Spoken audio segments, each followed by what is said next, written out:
কল্পনা করুন এমন একটি দুনিয়ার কথা যেখানে ঘড়ির কাঁটা নেই, ক্যালেন্ডার নেই, নেই কোনো ভবিষ্যতের পরিকল্পনা, যেখানে মানুষ সভ্যতার আলো দেখেনি অথচ তারা বেঁচে আছে আমাদের চেয়েও বেশি স্বাধীনভাবে। পৃথিবী যখন মহাকাশযান পাঠাচ্ছে তখন তানজেনিয়ার এক গভীর নিষিদ্ধ জঙ্গলে সময় যেন থমকে দাঁড়িয়েছে। এখানে বাস করে পৃথিবীর শেষ আদিম শিকারী গোষ্ঠী হাজ্জা। বিজ্ঞানীরা বলেন এদের জিনগত গঠন 50,000 বছর আগের মানুষের মতো।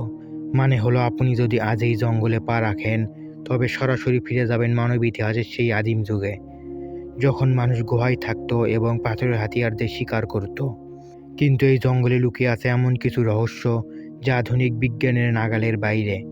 কেমন করে এরা বীজ তৈরি করে যা দেখতে সাধারণ কিন্তু কাজে মারাত্মক? কেন এদের ভাষায় পাখির ডাকের মতো শব্দ? এবং সবচেয়ে বড় রহস্য হলো মৃত্যুর মুখোমুখি হয়েও এরা কেন হাসে? আজকের এই ভিডিওতে আমরা প্রবেশ করব সেই নিষিদ্ধ এলাকায়। এই যাত্রা সহজ নয়, এখানে প্রতিটি পদক্ষেপেই লুকিয়ে আছে মৃত্যু কিংবা বেঁচে থাকার এক রক্তক্ষয়ী লড়াই। চলুন শুরু করা যাক এই অজানা যাত্রা। হাজ্জাদের জঙ্গলে প্রবেশ করার আগে আপনাকে জানতে হবে এদের ভাষার রহস্য। এদের ভাষার নাম হাজ্জাবে। পৃথিবীর অন্য যে কোনো ভাষার সাথে এর কোনো মিল নেই। এটি এমন একটি ভাষা যা শুনলে মনে হবে কেউ পাখির ডাক অনুকরণ করছে অথবা জঙ্গলে পোকামাকড়ের শব্দ তুলছে। এই ভাষায় নেই কোনো স্বরবর্ণ বা ব্যঞ্জন বর্ণ। এর পরিবর্তে এরা ব্যবহার করে ক্লিক শব্দ। জিহ্বা দিয়ে তালুতে, দাঁতে বা ঠোঁটে আলতো করে টোকা দিয়ে এই শব্দ তৈরি করে। বিজ্ঞানীরা এখনও পুরোপুরি বুঝে উঠতে পারেনি কিভাবে এরা এত জটিল শব্দমালা ব্যবহার করে শিকারের পরিকল্পনা করে। কিন্তু আসল রহস্য লুকিয়ে আছে এদের অদৃশ্য হওয়ার ক্ষমতায়। আজ যারা জঙ্গলে এমন নিঃশব্দে হাঁটে যে জঙ্গলের রাজা সিংহও টের পায় না এদের উপস্থিতি। এরা গাছের ছাল, পাতা বা কাদা দিয়ে নিজেদের শরীর ঢেকে ফেলে যাতে জঙ্গলের পরিবেশের সাথে মিশে যায়। একে বলে ক্যামোফ্রাজ। কিন্তু এদের এই কৌশল কোনো আধুনিক সামরিক প্রশিক্ষণ নয়, এটি রক্তে মেশানো এক সহজাত বিদ্যা। এরা বিশ্বাস করে জঙ্গল তাদের মা, আর মা কখনোই নিজের সন্তানকে ধরা দেয় না। তাই যখন তারা শিকারে বের হয় তখন তারা জঙ্গলেরই এক অংশ হয়ে যায়। হাজ্জাদের হাতে থাকা ধনুকটি দেখলে সাধারণ মনে হতে পারে, কিন্তু এর তীরের ডগায় লুকিয়ে আছে মৃত্যুর এক ভয়াবহ রহস্য। এরা ব্যবহার করে এক ধরনের মারাত্মক বিষ যার নাম ডেসেনিয়াম। এই বিষ তৈরির পদ্ধতি এতটাই গোপন যে এটি শুধু বাবা থেকে ছেলের কাছেই হস্তান্তর করা হয়। বাইরের কাউকে এই রেসিপি জানানো মানেই মৃত্যুদণ্ড। প্রক্রিয়াটি শুরু হয় ডেজার্ট রোজ নামক একটি বিষাক্ত গাছ থেকে।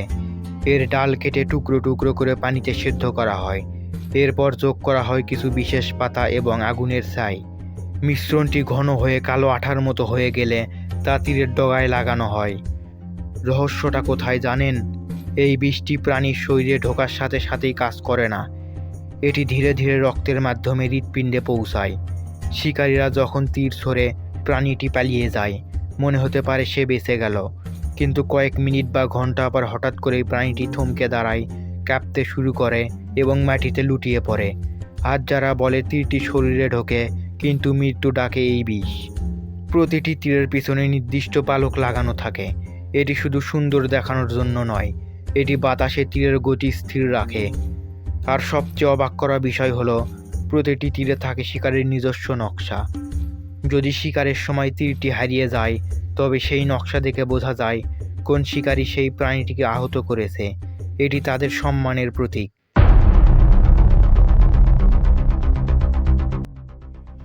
শিকার শুরু হওয়ার আগে জঙ্গলে নেমে আসে এক অস্বাভাবিক নীরবতা। আজ যারা একা শিকার করে না, এদের সবচেয়ে বিশ্বস্ত সঙ্গী হলো এই শিকারী কুকুরগুলো। এদের চোখ এবং কান এতটাই তীক্ষ্ণ যে ঝোপের আড়ালে লুকিয়ে থাকা প্রাণীর শ্বাসের শব্দ এরা শুনতে পায়। আজকের লক্ষ্য পাথরের হাইরাক্স। দেখতে খরগোশের মতো মনে হলেও বিজ্ঞানীরা প্রমাণ করেছে এরা আসলে হাতির কাছের আত্মীয়। কিন্তু এদের ধরা সহজ কাজ নয়। এরা পাথরের ফাঁকে এমনভাবে লুকিয়ে থাকে যে মনে হয় পাথরই যেন প্রাণীতে পরিণত হয়েছে। শিকারীরা ছড়িয়ে পড়ে, কেউ সামনে কেউ পেছনে। এটি একটি কৌশলগত খেলা। হঠাৎ কুকুরগুলো গর্জে উঠল। শিকার শুরু। জঙ্গলের এই দৌড় কোনো খেলা নয়, এখানে ভুল করার সুযোগ নেই। কাটা গাছ শরীর ছিঁড়ে ফেলছে, পাথরে পা পিছলে যাচ্ছে, কিন্তু হাজ্জারা থামছে না। তারা জানে আজ যদি শিকার না পায় তবে আগামীকাল তাদের পরিবারের পেটে ভাত জুটবে না। অবশেষে তীরটি লক্ষ্যবস্তু ভেদ করল, কিন্তু প্রাণীটি মরেনি, শুধু আহত হয়েছে। এখন শুরু হবে আসল লড়াই। আহত প্রাণী মানেই বিপদ। হাতজারা পাথরের ফাঁকে হাত ঢোকানোর সাহস করছে না। কুকুরগুলো ঘিরে ধরে আছে। অবশেষে একজন সাহসী শিকারী পাথরের ভেতরে নিজের শরীর ঢুকিয়ে প্রাণীটিকে বের করে আনলো। এই মুহূর্তটি দেখলে আপনার রক্ত হিম হয়ে যেতে পারে। হাতজারা শিকারের প্রতিটি অংশই ব্যবহার করে। তারা বলে প্রকৃতি কিছুই বিনামূল্যে দেয় না, তাই কিছুই নষ্ট করা যায় না। এমনকি হাইরাক্সের পেটের অর্ধপতিত খাবারও এরা খেয়ে ফেলে, কারণ জঙ্গলে খাবারের কোনো অপচয় নেই। এটি আপনাদের কাছে ঘৃণার বিষয় হতে পারে, কিন্তু তাদের কাছে এটি বেঁচে থাকার একমাত্র উপায়।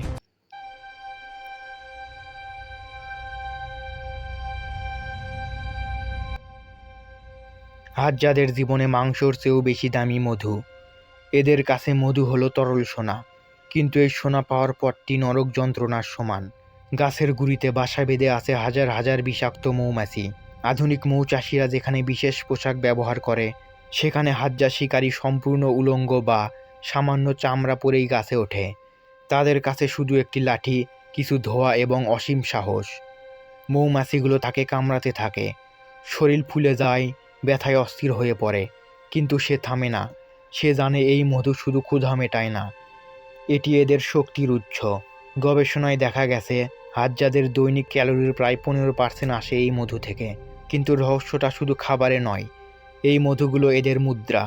হাতজাদের সমাজে টাকার কোনো প্রচলন নেই, সংখ্যা গোনার ব্যবস্থাও নেই। এদের ভাষায় 1 বা 2-এর পর সব কিছুই অনেক। তাই তারা কিভাবে বাণিজ্য করে? তারা এই মধুর বিনিময়ে আশেপাশের অন্যান্য উপজাতিদের কাছে থেকে লোহার তৈরি সরঞ্জাম, কাচের মণি, এমনকি সিগারেট পর্যন্ত সংগ্রহ করে।